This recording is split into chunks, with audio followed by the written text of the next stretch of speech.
what you have to do is get your audio region and apply a fade. To do that, you need to press T for your tools menu and then select A, which is where the fade is located. And I'm going to apply a fade in here. This fade in is at the moment a volume fade in. But what I want to do is I want to change it to a speed up fade in. To do that, I have to control click and then select speed up.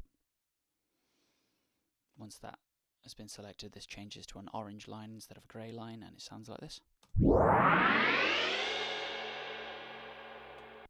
I'm going to apply the same thing, but towards the end of a file, so a slow down. So this is how the Android Lyric ends normally.